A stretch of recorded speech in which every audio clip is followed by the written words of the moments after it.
Hi, my dear beautiful people there in the world. Good morning.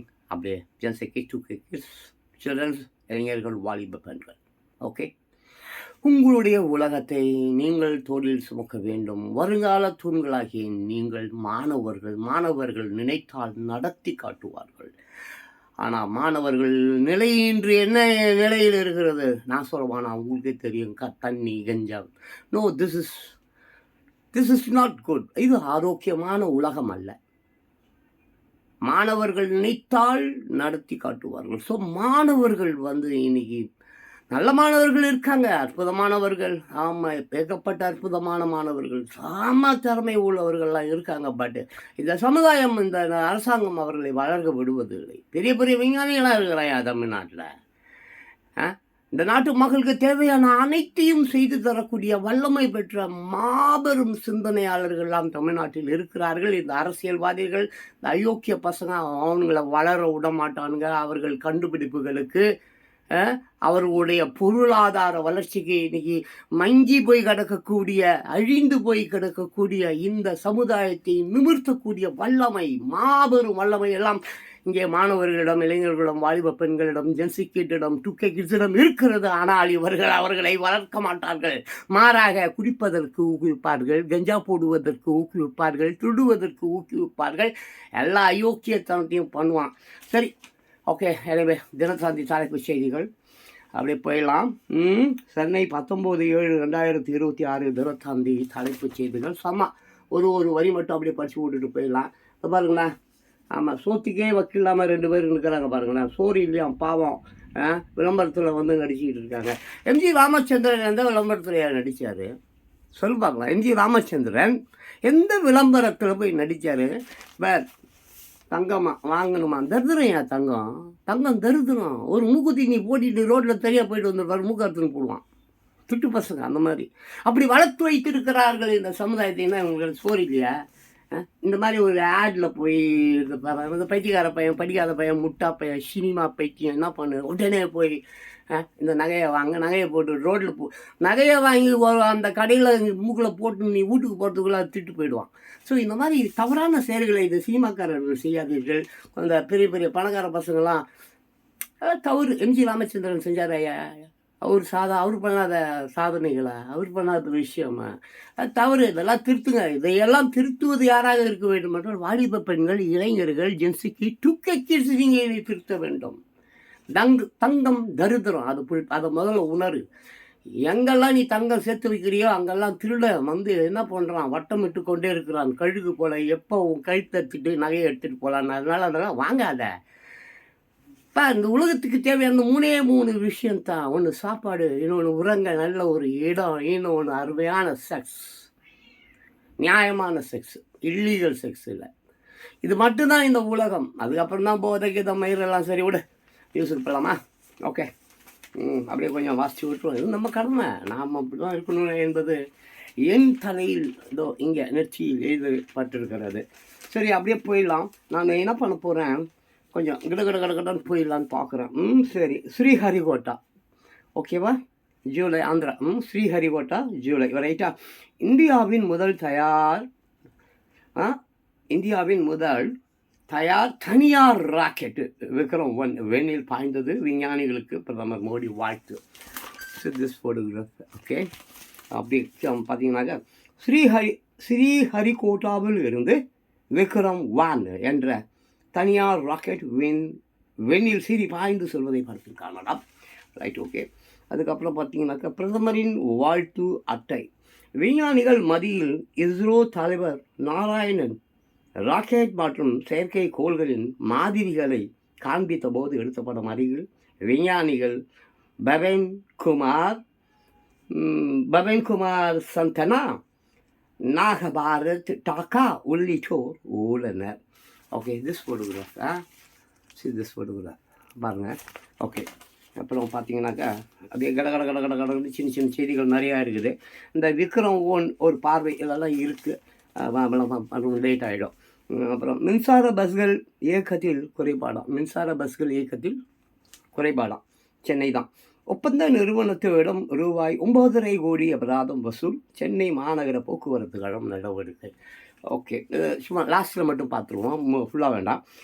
ரூபாய் 9,5 கோடி அபராதம். மின்சார பஸ்கள் கடந்த ஜூன் மாதம் முதல் இயக்கப்பட்டு வரும் நிலையில், கடந்த 2025-26ஆம் நிதி ஆண்டில் மின்சார பஸ்களுக்காக சென்னை மாநகர போக்குவரத்து கழகத்தால் வழங்கப்பட்ட மொத்த தொகை என்ன? அதேபோன்று ஓம் குளோபஸ் மொபைலிட்டி நிறுவனத்திடமிருந்து வசூலிக்கப்பட்டுள்ள அபராத தொகை என்ன என்று கோவூரை சேர்ந்த அன்பழகன் என்பவர் தகவல் அறியும் உரிமை சட்டத்தின் கீழ் கேட்டுள்ளார். அதற்கு விளக்கம் அளித்து சென்னை மாநகர போக்குவரத்து கழகம் அனுப்பி உள்ள கடிதத்தில், மின்சார பஸ்களை இயக்குவதற்காக மாநகர போக்குவரத்து கழகமானது 80,28,788 ரூபாயை ஓம் குளோபல் மொபைலிட்டி நிறுவனத்திற்கு வழங்கியுள்ளதாகவும், அதே நேரத்தில் அந்த நிறுவனத்திடமிருந்து அபராதமாக 9,51,52,515 ரூபாய் வசூலிக்கப்பட்டு உள்ளதாகவும் குறிப்பிடப்பட்டுள்ளது. ஓகே, அப்புறம் அப்படியே சின்ன சின்ன மேட்டர்லாம் பார்த்துடலாம். சீனாவில் பயங்கர நிலச்சரிவு, 8 பேர் பலி. சீனா பார்த்தீங்கன்னாக்க அதோடைய கட்டமைப்பு அந்த ஊரில் அந்த நாடு இருக்கு இல்லையா, அந்த நாடு வந்து சரி, அதை பற்றி பேசினா ரொம்ப நேரம் ஆகிடும். சரி, இங்கே மட்டும் சீனாவின் தென்மேற்கு பகுதியில் உள்ள சோங்கிங் நகரத்தின் பெங்ஷி பகுதியில் நேற்று முன்தினம் காலை திடீரென பயங்கர நிலச்சரிவு ஏற்பட்டது. இதில் அங்கிருந்த குடியிருப்பு கட்டிடங்கள் அனைத்தும் கண் இமைக்கும் நேரத்தில் மண்ணிற்குள் புதைந்தன.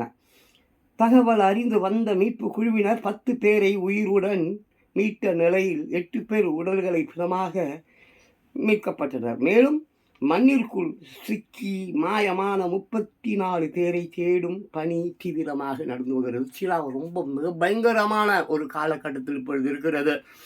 ஐ திங்க் ஏறக்குறைய சீனா முழுதுமே, ஆமாம், வெள்ளம், இடிபாடுகள், நிலச்சரிவு, சூறாவளி காற்று, பேரிடர், அப்படி ஏகப்பட்ட விஷயங்கள் சீனா எனக்கு தெரிந்து ஒரு 10-20 ஒரு மாதமாக கூட வச்சுக்கோங்களேன், மிக மோசமான நிலையை கடந்து சென்று கொண்டிருக்கிறது. ஒருவேளை சீனா என்ற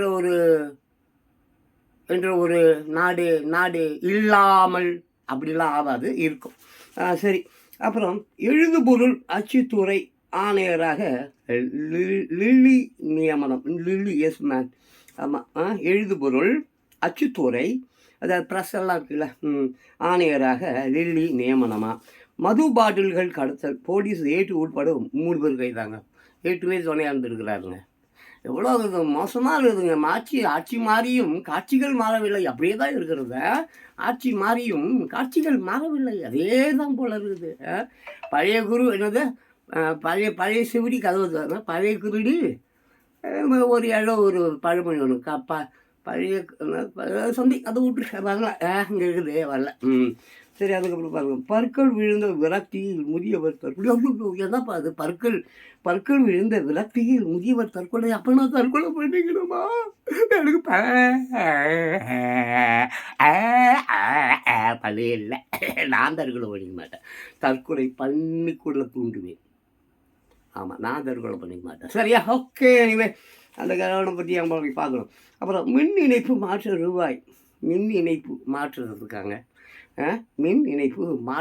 மாற்றுவதற்காக 500 லஞ்சம். இளநிலை பொறியாளர் கைது. திருந்த மாட்டாங்க போல இருக்கு. ஏன்னா ஆட்சி மாறிவிட்டது, காட்சி மாறவில்லையே, லஞ்சமும் ஊழலும் அப்படியே தான் இருக்கிறதா? மிஸ்டர் விஜய், மாண்புமிகு தமிழக முதலமைச்சர் மிஸ்டர் விஜய், என்னங்க நீங்கள் போங்க, சாட்டையை கையில் எடுக்கவே மாட்டீங்க, சும்மா போஸ்டர் மாற்ற சாட்டையை ஆடு இட்டால் அவ்வளோதானா? சாட்டையை சொல்கிறோம். நல்ல வேலை ட்ரம்ப்பாக இருந்திருக்கணும், எல்லாரும் சுட்டு தட்டுருப்பார் எல்லாரையும். எனக்கு அவர் ரொம்ப பிடிக்கும். I love Trump. ட்ரம்ப் மட்டும் இல்லை, அமெரிக்காவையே நான் லவ் பண்ணுவேன். சரி, அதை விட்டுரு. அப்புறம் அரசு ஆஸ்பத்திரியில் லஞ்சம் வாங்கி ஊழியலாம். பாருங்கள், மறுபடியும் அரசு தான். இப்போ தான் கீழே ஒன்று பார்த்தோம், என்னது, மின் இணைப்பு மாற்ற ரூபாய் 500 லஞ்சம், இளநிலை பொறியாளர் கைதான். அப்புறம் இங்கே பாருங்கள், அதுக்கு மேலே ஒன்று, கர்ப்பிணி வயிற்றில் இருந்த சிசு உயிரிழப்பு, உறவினர்கள் சாலை மறியலாம். மை காட், அது என்ன பிரச்சனைன்னு தெரியல. அப்புறம் அரசு ஆஸ்பத்திரியில் லஞ்சம் வாங்கி ஊழியறாங்க. பார்த்துங்க மிஸ்டர் விஜய், இவங்களை கூண்டோடு கைலாசத்துக்கு நீங்கள் அனுப்பலைன்னா கண்டிப்பாக ஊழலையும் லஞ்சத்தையும் ஒழிக்க முடியாது. நீங்கள் முதலமைச்சர் ஆனதற்கே அர்த்தம் இல்லாமல் போயிடும். டோட்டலாக இந்த பசங்களை வடிகட்ட வேண்டும் என்றால் கையில் சட்டையை மட்டும் எடுக்காதீர்கள், சட்டத்தையும் கொஞ்சம் முடிக்கு விடுங்க. சட்டம் தூங்கி கொண்டிருக்கிறவர், சட்டம் ஒரு இருட்டடை. அண்ணா அவர்களோ அங்கே இருக்காங்க பார்த்தீங்களா, அவர் சொல்லியிருக்கிறார், சட்டம் ஒரு இருட்டறை என்று சொல்லியிருக்கிறார். கொஞ்சம் பார்த்துங்கப்பா, எத்தனோ ஆண்டுகளாகப்பா இந்த சட்டம் இருட்டுக்குள்ளேயே இருக்கும்.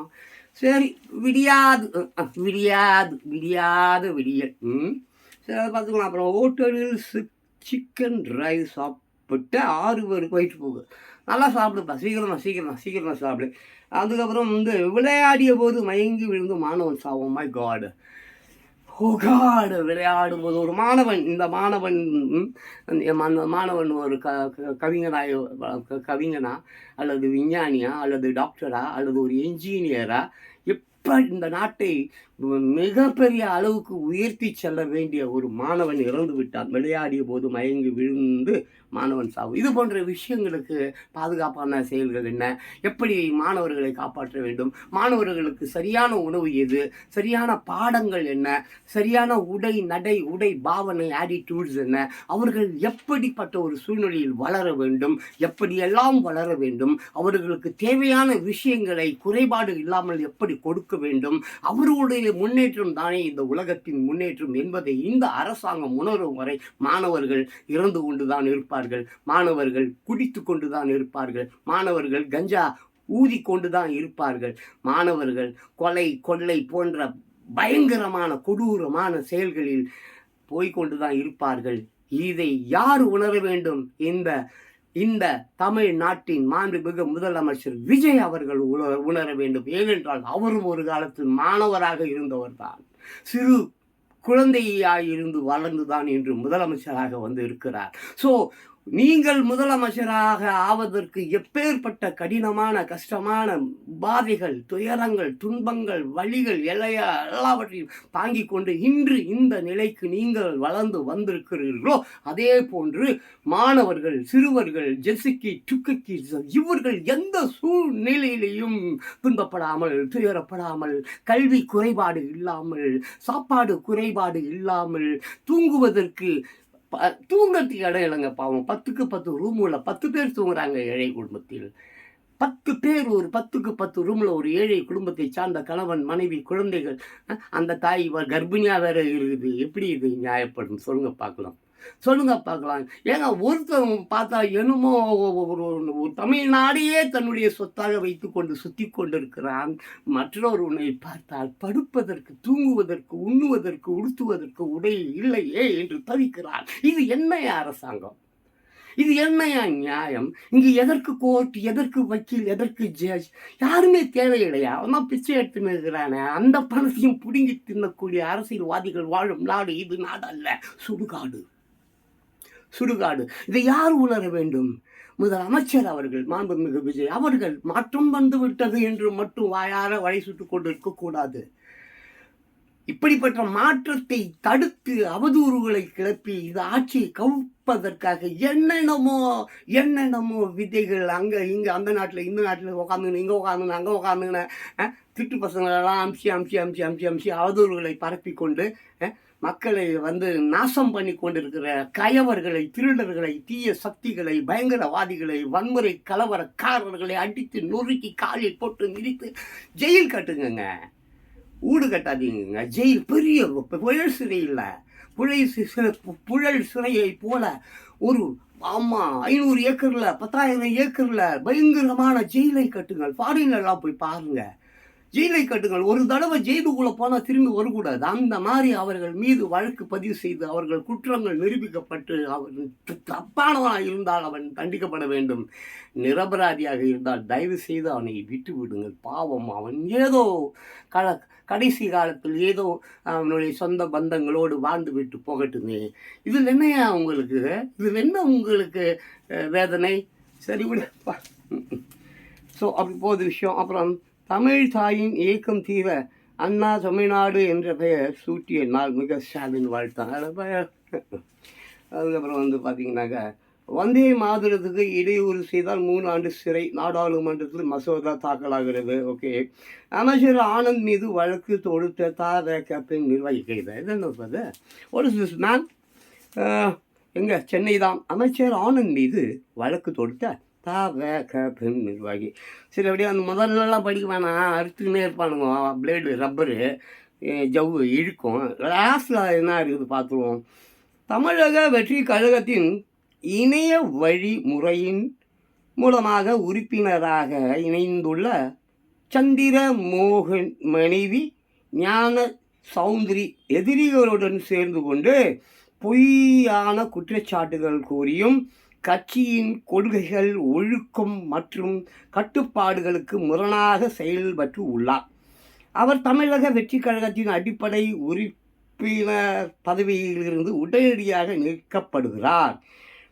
மேலும் கட்சியின் எந்த நிர்வாகியும் அல்லது உறுப்பினரும் கட்சி சார்பில் அவருடன் எந்தவித கட்சி தொடர்போ ஒத்துழைப்போ வைத்துக்கொள்ளக்கூடாது என அறிவுறுத்தப்படுகிறது என்று தெரிவிக்கப்பட்டுள்ளது. இவ்வாறு அதில் குறிப்பிடப்பட்டுள்ளது. பார்த்துங்க, ஞான சௌந்தரியா. அப்புறம் இதெல்லாம் நமக்கு அவ்வளோ ஈடுபாடு கிடையாது, அதெல்லாம் நம்ம படிக்க மாட்டோம். அப்புறம் கீழே ஒன்று இருக்குது. பழனியில் ரூபாய் 100 கோடி நில மோசடி வழக்கு. சார் பதிவாளர் வீடு உள்பட 9 இடங்களில் போலீசார் அதிரடி சோதனை. முக்கிய ஆவணங்கள் சிக்கின. திண்டுக்கல் ரவுண்டு ரோடில் உள்ள சார் பதிவாளர் ஜஸ்டின் மணிகண்டன் வீட்டில் சிபிசிஐடி போலீசார் சோதனை செய்துவிட்டு வந்ததையும் வீட்டிற்குள் பிரிண்டர் எந்திரம் கொண்டு சென்றதையும் படத்தில் காணலாம். சூப்பர், ஃபைன், நல்லா இருக்குதே விஷயம். ஓகே, நல்ல விஷயங்க. அதெல்லாம் தொடர்ந்து நடைபெற வேண்டும். கொஞ்ச நாளுக்கு முன்னால் நான் யோசிப்பேன், இந்த வடிவேல் ஒரு படத்தில் கிணத்த காணோம் கண்டுபிடிச்சி கொடுங்க அப்படின்னு சொல்லுவார். நான் மனசுக்குள்ள நான் நினச்சி இந்த சிபிசிஐடி போலீஸாராக காணும், சிபிசிஐடி போலீஸாராக காணும், இந்த அலுவலகம் எங்கே இருக்குது, அந்த ஆஃபீஸ் எங்கே இருக்குது, அதில் சம்மந்தப்பட்ட அதிகாரிகள் எல்லாம் எங்கே காணும், கண்டுபிடித்து கொடுங்கள் என்று ஒரு விளம்பரத்தை தர வேண்டும் என்று நினைத்து கொண்டேன். பரவாயில்ல, இப்போ ஒர்க் பண்ணுறாங்கன்னு நினைக்கிறேன். தமிழ்நாட்டின் சிபிசிஐடி இல்லையா? சிபிசிஐடி என்றால் என்ன? தமிழ்நாடு அந்த சிபிஐயில், டெல்லி சிபிஐயில் இது இங்கே இருக்க. சார் பதிவாளர் வீடு உள்பட 9 இடங்களில் போலீசார் அதிரடி சோதனை. முக்கிய ஆவணங்கள் சிக்கின. திண்டுக்கல் ரவுண்டு ரோடில் உள்ள சார் பதிவாளர் ஜஸ்டின் மணிகண்டன் வீட்டில் சிபிசிஐடி தமிழ்நாடு சிபிசிஐடி, ஓகேவா? நம்ம தமிழ்நாடு இல்லையா? ஓகே. போலீஸார் சோதனை செய்து விட்டு வந்ததையும் வீட்டிற்குள் பிரிண்டர் எந்திரம் கொண்டு சென்றதையும் படத்தில் காணலாம். இவர்கள் மட்டும் விஜய் அவர்களைப் போல விஜய் அவர்கள் நல்லா உழைக்கிறார். நான் பார்த்தேன், நிறைய வீடியோஸ் பார்த்தேன். Really it's beautiful. ஆமாம், நிறைய ஏகப்பட்ட வீடியோக்கள் நான் பார்த்தேன். ரொம்ப செமையாக காலையிலேருந்து சாயங்காலம் ராத்திரி வரைக்கும் ஓய்வு இல்லாமல் உழைக்கிறார். அற்புதமாக இருக்கிறது.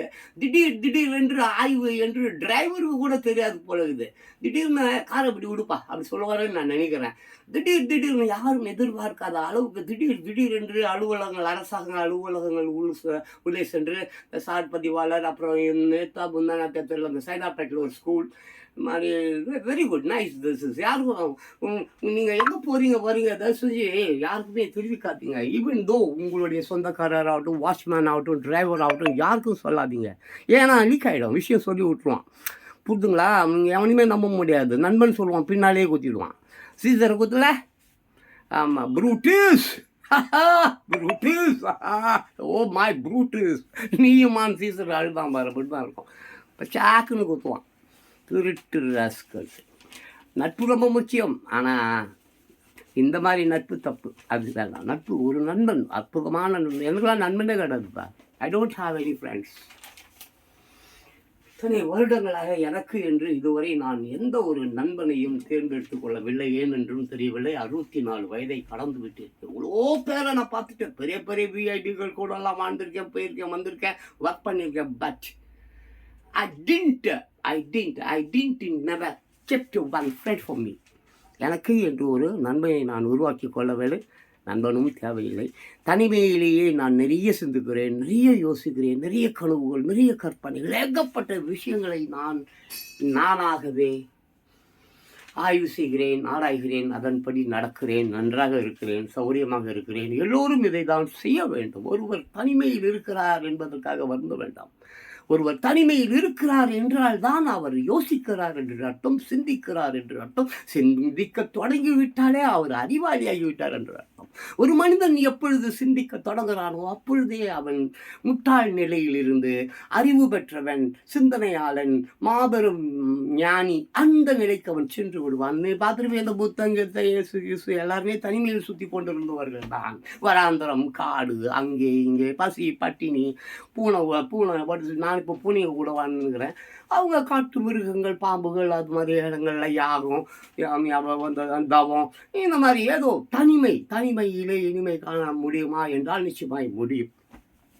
ஆமாம், இப்படி எல்லா கையும் தட்டினாக்க அவன் மண்டையில் தான் போடணும்.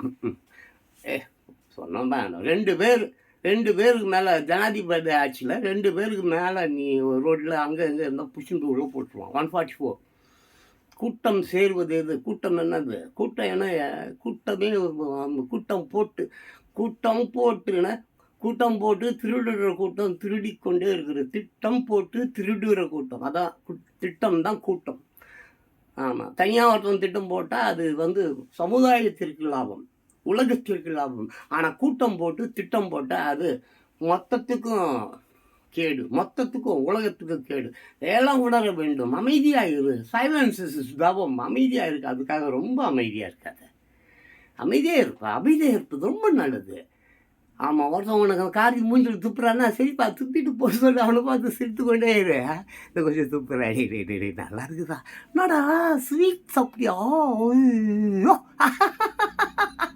அம்மாடாப்பா, அப்படியே மைசூர் பாக்கு வாசனை, நீ துப்புன எச்சிலேருந்து அப்படியே கம அப்படியே சும்மா இந்த உடலில் அப்படியே இந்த ஃபாரின் சென்ட்டு போட்ட மாதிரி ரொம்ப நல்லா இருக்குதான். மூஞ்சை பார்த்து, கண்களை பார்த்து அதே அமைதியாக இரு. அதுவே நீ அவனுக்கு தரும் மிகப்பெரிய தண்டனை. மிகப்பெரிய ஆயுதம் எதுவென்றால் அமைதி. ஒருவன் உன்னை தவறாக பேசுகிறான், தவறான விமர்சனங்களை உன் மீது திணிக்கிறான், அடிக்க வரான், கட்ட வார்த்தையில் திட்டுறான், கம்முன்னு அவனை பார்த்து அப்படியே மூஞ்ச பார்த்து சிரிச்சினே, நல்லா இருந்துடா, டே சூப்பர்டா, நல்லா திட்டுடா, டே என்னடா அவளுக்கு கொஞ்சம் திட்டிருக்க, நல்லா பாசை எடுத்துட்டு உனக்கு அத்தனை பாசை இருக்கு, அத்தனை பாசை, நீ கட்ட வார்த்தையாக திட்டுறா என்று அவன் முகத்தை பார்த்து கொண்டே இரு. அவன் கண்களை பார்த்து கொண்டே இரு. அவன் கண்களை பார்த்து பேசு. அமைதியாக இரு. அதுவே போதும். அவன் தூக்கு போட்டு செத்துடுவான். ரோட்டில் போய் எங்கேயாவது வண்டி ஓடிட்டு போகும்போது என்னடா இவன் எதுக்குமே குரல் கொடுக்க மாட்டான், கொஞ்சம் கூட மானம் சூடு சொரணம் இல்லாமல் இருக்கிறானே, இவங்ககிட்ட போய் நம்ம பேசுறதுக்கு பேசாமல் போய் லாரி அடியில் படுத்துக்கலான்னு லாரி அடியில் படுத்து தன் உயிரை மாய்த்து கொள்வான். அதுவே நீ அவனுக்கு தரும் மிகப்பெரிய தண்டனை. பட் ஒரு முதலமைச்சராகிய மாண்புமிகு திரு முதலமைச்சர் அப்படி அமைதியாக இருக்கக்கூடாது.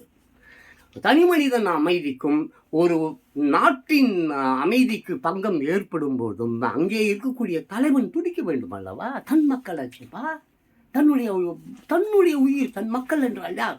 மக்கள் தீர்ப்பே மகேசன் தீர்ப்பு என்கிறார் அண்ணா. ஆக மொத்தத்தில் அண்ணாதோ இருக்காரு. See that. ஸோ நான் என்ன சொல்ல போறேன்னா, ஆமாம், எல்லாம் கையில், ஆமாம், கொம்பெடுத்தா என்னது குரங்காடும், கோல் எடுத்தா குரங்காடும்.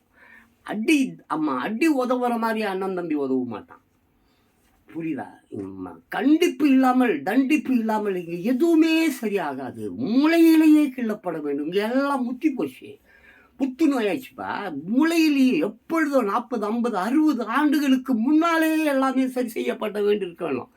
எல்லாம் விட்டாங்க, எல்லாம் நல்லா ஆட்டையை போட்டு தின்னு நல்லா பண்ணிட்டாங்க. இப்போ எங்கேருந்து திடீர்னு எப்படி சரி செய்ய முடியும்? நிறைய பேர் என்ன மாற்றம் வந்தாச்சு, ஆட்சியும் மாறி போச்சு, குற்றங்கள் அப்படியே தானே இருக்குது. ஏன் இது இன்றைக்கு இன்று அரங்கேறிய குற்றங்களா இது? பாலியல் தொல்லை இன்று நேற்று தான் புதுசாக மறைச்சிக்குதா? சொல்லுப்பா. திருட்டு, கொள்ளை, கொலை, இதெல்லாம் நேற்று புதிதாக நேற்று தான் ஃபெஸ்ட்டு பிறந்த குழந்த மாதிரி புதுசாக வந்துக்குதா? காலங்காலமாக 33,000 ஆண்டுகளாக இது இருக்கிறது. இவையெல்லாம் வளர்த்தவர்கள் யார்? தலைவர்கள், அரசியல்வாதிகள், மன்னர்கள், மத குருமார்கள். இப்படிப்பட்டவர்கள் வளர்த்ததை இம்மீடியட்டாக சரி செய்ய வேண்டும் என்றால் அது முடியாது, நாட்கள் எடுக்கும். அதை கண்டிப்பாக விஜய் அவர்கள் செய்வார்கள் என்று நான் நினைக்கிறேன். ஆட்சி கவிழ்ப்பு, அது கவிழ்ப்பு, குதிரை பேரம், ஹார்ஸ் ரைட், என்னென்னமோ நீ பேசிக்கிட்டே இரு. பட் விஜய் அவர்கள் கண்டிப்பாக இதையெல்லாம், இந்த செய்தியெல்லாம் அங்கே போக போகிறதில்லை, அவனையும் என் வீடியோ பார்க்க போகிறதில்லை. பட் நான் பேசுவது கண்டிப்பாக மேலே இருக்கிறவருக்கு கேட்கும். அவர் மூலியமாக இந்த செய்திகள் விஜய்க்கு போகும். அப்படி விஜய்க்கு இந்த செய்திகள் போகும்போது விஜய் செய்ய வேண்டிய விஷயங்கள் என்ன என்பதை கண்டிப்பாக அவர் செய்து முடிப்பார். இங்கே செய்யப்பட வேண்டிய முக்கியமான விஷயங்கள், இந்த பேப்பரில் ஏகப்பட்ட கொள்ளை குற்றங்கள் இருக்கிறது, பாலியல் விஷயங்கள் இருக்கிறது, லஞ்சம் வாங்கிய விஷயங்கள் இருக்கிறது, ஏகப்பட்ட விஷயங்கள். திருப்பி திருப்பி திருப்பி திருப்பி திருப்பி படித்தாலும் அதே தான் வரப்போகுது. நான் 40 வருஷமாக சேம் செய்தியை தான் படித்து கொண்டு இருக்கிறேன். நான் திட்டுவேன், எல்லாரும் நியூஸ் பேப்பர் படிங்க. ஒருவேளை நியூஸ் பேப்பரை எல்லோரும் படிக்க ஆரம்பித்து விட்டால் கண்டிப்பாக என்ன மாதிரி தான் புலம்புவானோ என்னமோ தெரியல. அவ்வளோ டென்ஷன் ஆகுது. அப்படியே கோபம் உச்சிக்கு வருகிறது. ஏனென்றால் அவ்வளோ குற்ற வழக்குகள் வெறும் இந்த ஒரு 20-25 பக்கங்கள் மட்டுமே என்றால், ஒவ்வொரு தெருவும் என்று எடுத்துக்கொண்டால், தமிழ்நாடு எடுத்துக்கொண்டால் 234 தொகுதிகள் தமிழ்நாடு மட்டும். அதே மாதிரி 38 ஸ்டேட்ஸ் இருக்குது இந்தியாவில். சரி, இதை விட்டுட்டு 200 நாடுகள் இருக்குது. சரி, இதை விட்டுட்டு 800 கோடி மக்கள் இருக்காங்க. சரி, இதை விட்டுட்டு அப்போது இந்த ஒரு பேப்பரில் மட்டும் இவ்வளவு மோசமான கொடுமையான கொள்ளை, கற்பழிப்பு, கடத்தல், எவ்வளோ இந்த ஒரே ஒரு 8 பக்கத்துலேயே இவ்வளோ விஷயம்னா, உலகம் மொத்தத்தையும் ஒரு நாளில் படிக்க வேண்டுமே என்றால், பார்க்க வேண்டுமே என்றால், கேட்க வேண்டுமென்னா என்னையா இந்த மனசு துடியாது, இந்த மனசு கதறாது, இந்த மனசு அழுவாது, இந்த மனசு என்னாலும் சொல்ல போய் தற்கொலை பண்ணிக்கன்னு சொல்லும், இல்லையா போய் எவனையாவது கொள்ளுன்னு சொல்லும். இவ்வளோ விஷயங்களுக்கு அடிப்படை மூலாதார காரணமாக இருக்கக்கூடியது என்றால் ஆட்டிடியூட். ஃபஸ்ட்லேயே ஆரம்ப காலத்திலேயே ஒரு குழந்தையை வளர்க்கும் பொழுது, அது பிறக்கும் பொழுது அதை பண்போடு, அன்போடு, சீரோடு, சிறப்போடு, கல்வி அறிவோடு, முட்டாளாக மாறாமல் இருப்பதற்கு உண்டான அத்தனை விஷயங்களையும் சொல்லித்தர வேண்டும். அது டீச்சரும் சொல்லிக் கொடுக்கறதில்ல, அப்பா அம்மாவும் சொல்லிக் கொடுக்கறதில்ல, அரசாங்கமும் சொல்லிக் கொடுக்கறதில்ல. அந்த குழந்தை சீர்பட்டு மிதிப்பட்டு ரோடில் குப்பை தொட்டிகளில் குழந்தைகள். நல்லா இல்லை, மனசு வலிக்குது. இந்த முழுசாக தான் படிக்கணும்னு நினச்சேன். பட்டு எப்போது இந்த குழந்தை குப்பை தொட்டி இந்த மாதிரி விஷயங்கள்லாம் ஜான் பாஸ்கோவுக்கு வந்துச்சோ, ஸோ ஜான் பாஸ்கோ ஃபீலிங் ஆகிடுவான். ஏன்னா ஜான் பாஸ்கோவுக்கு இந்த உலகமே குழந்தைகள் தான். குழந்தை செல்வம் மட்டுமே இந்த உலகில் மாபெரும் செல்வம். அப்படிப்பட்ட குழந்தை செல்வத்தை, பேரின்பம், சிற்றின்பம் இல்லை, பேரின்பத்தை இங்கே எல்லோரும் விற்கிறார்கள். ஹாஸ்பிட்டலில் போய் குழந்தையை திருடி அதை கொண்டு போய் விற்கிறான். இங்கே இருக்கக்கூடிய நிறைய அந்த பிளாட்ஃபார்மு அங்கே இங்கே இருக்கக்கூடிய ரொம்ப பேரை அந்த ஆம்னி கார்க்குள்ளார தூக்கி போட்டு கொண்டு போய் ஷேவ் பண்ணி அவனை சுத்தப்படுத்தி அவன் கிட்னி, கண்கள், ஈரல்கள், அப்புறம் ஈரல் மீன்ஸ் அது லங்ஸா, அது இதையெல்லாம் திருடி ஃபாரினுக்கு எவ்வளோ ஒரு கிட்னி 30 லட்சம் 40 லட்சத்துக்கு விற்கிறான் என் ஃபாரினில். அவனும் க்யூவில் இருக்கான். கண்களுக்கு அதே போல் கண்கள் இருக்குது இல்லையா, அதற்கும் அதே போல் இங்கே கண்கள் தானம் பண்ணுறான். அந்த தானம் செய்யப்பட்ட கண் உண்மையாக ஒரு ஏழை, ஒரு நல்ல அறிவாளி, ஒரு விஞ்ஞானி, ஒரு பெரிய ஞானியாக வரக்கூடியவனுக்கு தரப்படுகிறதா என்றால் இல்லை. ஒரு கொள்ளைக்காரன் அவனுக்கு கண்ணு போயிருக்குது, அப்படிப்பட்டவனுக்கு கொடுக்கிறார்கள். அதற்கு கோடியாய் பணம் வசூலிக்கிறார்கள். டாக்டர் என்பவன் உயிரை காப்பாற்றுபவனாக இருக்க வேண்டும், ஆனால் உயிரை எடுப்பவனாக இருக்கிறான் இங்கே இருக்கக்கூடிய டாக்டர்ஸ். வக்கீல்ஸ் அப்படி தான் இருக்கிறான், ஜேஜி அப்படி தான் இருக்கிறான். யாருமே இங்கு மக்களுக்காக வாழவில்லை என்றால், மக்களை காப்பாற்றவில்லை என்றால் கண்டிப்பாக என்ன நடக்கும்? கண்டிப்பாக இயற்கை தன் வேலையை தொடங்கிவிடும். தன் வேலை இயற்கை ரொம்ப கோபமாக இருக்குது, பயங்கர கோபமாக இருக்குது. அள்ளினோண்டு தயவு செஞ்சு மைடியர் பீப்புள்ஸே இந்த வாழ்வை முக்கியமாக ஜென்சிக்கு தூக்கிக்கிறது. உங்களுடைய ஆரோக்கியத்திற்காக நான் அழுது கொண்டிருக்கிறேன். நீங்கள் குளிப்பதை நிறுத்துங்கள், கஞ்சா போடுவதை நிறுத்துங்கள், கஞ்சா விற்பதை நிறுத்துங்கள். நாளை உன் குழந்தை என்னவாகும் என்பதை நீ நினைத்துப்பார். அப்பா இன்று என் அப்பா சொன்ன நிறைய விஷயங்களை நான் ஃபாலோ பண்ணி கொண்டு இருக்கிறேன். என் அப்பா எனக்கு அவ்வளோ அற்புதமான விஷயங்களை எனக்கு சொல்லிக் கொடுத்துருக்கிறார். ஏகப்பட்ட நல்ல விஷயங்களை சொல்லிக் கொடுத்திருக்கிறார். நிறைய படிக்க வேண்டும் என்று சொல்லிக் கொடுத்திருக்கிறார். நிறைய எழுத வேண்டும் என்று எனக்கு சொல்லிக் கொடுத்திருக்கிறார். எப்பொழுதும் யாருக்கும் எந்த சூழ்நிலையும் பயப்படாமல் தைரியமாக பேச வேண்டும் என்று சொல்லிக் கொடுத்திருக்கிறார்.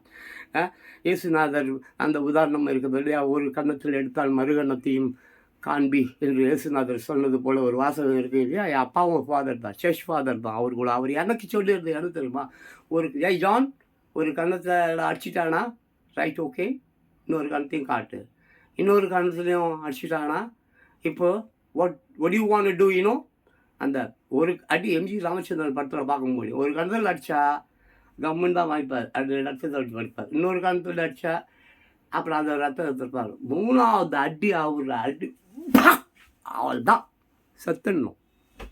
தட் இஸ் எங்கள் அப்பா எனக்கு சொல்லி கொடுத்தது. மை ஃபாதர், என் ஃபாதர் என்னை பெற்றவர். நான் எல்லாரையும் அப்பாவுக்கு அப்பாலாம் சொல்ல மாட்டேன், எல்லாரையும் அம்மா அம்மாலாம் சொல்ல மாட்டேன், எல்லாரையும் மக்கள் என்று சொல்வேன், என் உயிர் என்று சொல்வேன். அப்பாவும் அம்மாவும் என் அப்பா தான், என் அம்மா தான், என் தங்கச்சி தான், என் தம்பி தான். மீதம் உள்ளவர்கள் எல்லாம் ரெண்டாம் பட்சமாக எனது உயிர்கள், எனது தம்பி, எனது அக்கா, எனது மாமன், எனது மச்சான், என் உறவு அதெல்லாம் சொல்லிக்கலாம். வாயில் வட சொல்லலாம். பட் அன்பு செலுத்து, எல்லோர் மீதும் அன்பு செலுத்து, விரோதி மீதும் அன்பு செலுத்து. இவ்வளோதான் விஷயம். ஆமாம், நல்லா சாப்பிடு. உன்னுடைய உடை நீ யார் என்று உனக்கு சொல்லித்தரும். நீ சாப்பிடக்கூடிய டேபிள் இருக்குது பார்த்தியா, அதில் நீ எவ்வளோ எப்படி சாப்பிட்ற, கையில் சாப்பிட்றியா, ஸ்பூனில் சாப்பிட்றியா, சிதற விட்டு சாப்பிட்றியா என்பதெல்லாம் போலலாம் இருக்கும். ஒரு சின்ன ஒரு குறிக்கதை சொல்கிறேன். நம்ம திருவள்ளுவர் அவர்கள் சாப்பிடும் பொழுது வாசுகி அவர்கள் என்ன பண்ணுவாங்களாம், ஒரு கொட்டாங்குச்சி இருக்குதுல்ல, கொட்டாங்குச்சியில் தண்ணி வைப்பாங்களாம். தண்ணி வச்சுட்டு ஒரு பல்லு குச்சி மாதிரி. இப்போது நம்ம மார்க்கெட்லாம் அங்கெல்லாம் போகும்போது அந்த தர்பூஸு இதெல்லாம் ஒரு கப்பில் போட்டு பீஸ் பண்ணி கப்பில் போட்டு ஒரு ஸ்டிக்கு ஒன்று அதில் இருக்கும். அப்படி குத்தி அப்படி எடுத்து சாப்பிடும், அப்படி குத்தி அப்படி எடுத்து சாப்பிடும். அந்த மாதிரி ஒரு திருவள்ளுவர்லாம் படித்தது தான். திருவள்ளுவர் அவர்கள் சாப்பிடும் பொழுது தரையில் அமர்ந்து தானே சாப்பிடுவாங்க. நிறைய டைனிங் டேபிள் எல்லாம் இல்லைல்ல. ஸோ தரையில் தரையில் உட்காந்து சாப்பிடும்போது கஞ்சியோ ஏதோ ஒன்று அந்த காலத்தில். ஆமாம், அப்போது அந்த கொட்டாங்குச்சியில் கொஞ்சம் வாட்டர் வச்சுட்டு ஒரு குச்சி ஒன்று ஸ்டிக் ஒன்று வைப்பாங்களாம்.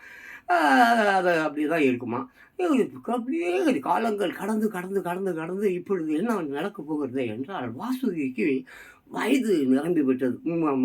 மூத்த வயதை நெருங்கி விட்டால் அவரும் அப்படி தான். ஸோ அப்போ ரொம்ப நாளாக வாசுகிக்கு திருவள்ளுவர் அவர்களிடம் இந்த கேள்வியை கேட்க வேண்டும் என்ற ஆசை. ஏனென்றால் டெய்லி வைக்கிறாங்க அந்த கொட்டாங்குச்சியில் தண்ணி, அந்த ஸ்டிக் வைக்கிறாங்க. பட் அவர் யூஸ் பண்ணவே இல்லை. பல ஆண்டுகளாக அதை அவர் யூஸ் பண்ணவே இல்லை. அப்படியே இருக்குது. இதுவும் கேட்கல. சரி, கணவராச்சே, அதுவும் அற்புதமான ஒரு கணவர் அல்லவா, மிகச்சிறந்த ஞானியாச்சே, அவர்கிட்ட போய் எது கேட்க முடியும்? கேட்டுருக்கலாம், மனைவி தானே, சரி என் பொண்டாட்டிலாம் கேட்பா, சரி அது விட்டுருங்க. அப்போது அவர் என்ன பண்ணுறாரு என்றால், சரி வயது தான் நெருங்கி போச்சு, இப்போயாவது இவர்கிட்ட கேட்போம் அப்படின்னு சொல்லிட்டு, ஏங்க இந்த மாதிரி இந்த கொட்டாங்குச்சியில் தண்ணி வைக்க சொல்கிறீங்க, நானும் காலகாலமாக கொட்டாங்குச்சி அந்த குச்சி அங்கே வைக்கிறேன், பட் நீங்கள் அதை யூஸ் பண்ணவே இல்லையே, ஏன், என்ன காரணம், எதனால் நீங்கள் அதை எடுத்துகிட்டு இது தேவையில்லாத ஒரு வேலையாக இல்லையா, எனக்கு தானே சிரமமாக இருக்குது, எடுத்துகிட்டு வைக்கிறோம் திருப்பியும் எடுத்துகிட்டு வைக்கிறோம் திருப்பியும் பல ஆண்டுகளாக அப்படின்னு இப்போ சிந்திக்கிறார் திருவள்ளுவர். வாசுகி, நீ என்னை விட்டு அகலப் போகிறாயா, நீ என்னை விட்டு மறைந்து போகிறாயா, இத்தனை ஆண்டுகளாக இல்லாத ஒரு கேள்வியை நீ என்னிடம் கேட்டு விட்டாய், சரி நான் சொல்கிறேன் அப்படின்னு சொல்கிறார். அந்த சோறு அவர் சாப்பிடும்போது சாப்பிட்றாரு இல்லைங்களா, சாப்பிடும்போது அந்த ஏதோ கோதுமை ரைஸோ அரிசியோ பருப்பு என்னமோ அந்த காலத்தில் 2000 வருஷத்துக்கு முன்னால் நமக்கு என்ன தெரியும். ஸோ அந்த சாதம் என்பது, அந்த உணவு என்பது கீழே விழுந்து விட்டால், தரையில் பிளேட்டில் இருந்து இல்லை இலையிலேருந்து ஏதோ ஒன்று தரையில் அழுக்கு இருக்குது, மண் இருக்குது, வைரஸ் இருக்குது, இன்னமும் இருக்குது. அப்போது அந்த ஸ்டிக் இருக்கு இல்லையா, அந்த ஸ்டிக் வச்சு அந்த சாதத்தையோ ஏதோ சம்திங் அதை அப்படி ஒரு குத்தி அதை எடுத்து அந்த கொட்டாங்குச்சியில் தண்ணி இருக்குதானே, அந்த தண்ணியில் அப்படியே ஜஸ்ட் டிப் பண்ணி அப்படி க்ளீன் பண்ணி அப்படியே சுத்தம் பண்ணிட்டு அப்படியே சாப்பிட்டு விடுறது. ஸோ இங்கே நீங்கள் புரிஞ்சிக்க வேண்டிய ஒரு விஷயம் என்னவென்றால், பல பல பல பல பல பல பல ஆண்டுகளாக அவர் சாதத்தை தரையில் சிதறவிடவில்லை. அப்படி சிதறிருந்தா தான் அவர் எடுத்திருப்பாரு, குத்திருப்பாரு, கழுவிருப்பாரு, சாப்பிட்டிருப்பாரு. ஸோ எத்தனை ஆண்டு காலங்களாக சாப்பாட்டை ஒரு ஒரு பரு சாப்பாட்டை ஒரே ஒரு பரு சாப்பாட்டை தரையில் தன் வீட்டில் தான் அமர்ந்து உண்ணும் அந்த அறையில், அந்த இடத்தில், அந்த கொஞ்சோண்டு 1 அடியோ 2 அடியோ டிஸ்டன்ஸில் கூட அந்த சாதம் விழாத பார்த்து கொண்டு இருந்திருக்கிறார். உடனே அதான் அவருக்கு புரிஞ்சிச்சு. சரி, இப்படிப்பட்ட இதுக்கு மேலே வாசுகியும் அவரும் வந்து மீண்டும் ரொம்ப நாள் வாழ முடியாது என்பது போல அதெல்லாம் வேண்டாம், அதை விட்டுருங்க. ஸோ நான் என்ன சொல்ல வருகிறேன் என்றால், இன்று நான் பார்க்கிறேன் பல ஹோட்டலில் ஒரு மனுஷன் இந்த தான் ஏன் சாப்பிடுவேன். அந்த சாப்பாடோட விலை ஒரு 30 ரூபான்னு சொன்னால் 300 ரூபாய்க்கு தான் நீ சாப்பிட முடியுமா. இட்லி 2 இட்லி கேட்டா, நானும் 4 இட்லி தான். நான் 2 இட்லி தானே சாப்பிடுவேன், மீதி 2 இட்லி ரோட்டில் போட்டுவிட. என்னடா ஹோட்டல் நிர்வாகம், வாட் இஸ் யார் என்னப்பா இது, அப்படியே வேஸ்ட்டாக போகுது, அப்படியே வேஸ்ட்டாக போகுது, அப்படியே வேஸ்ட்டாக போகுது, வேஸ்ட். ஒருத்தர் சாப்பிட்றான் என் வீட்டாண்ட, அப்படியே அள்ளி அப்படி விசிறான்.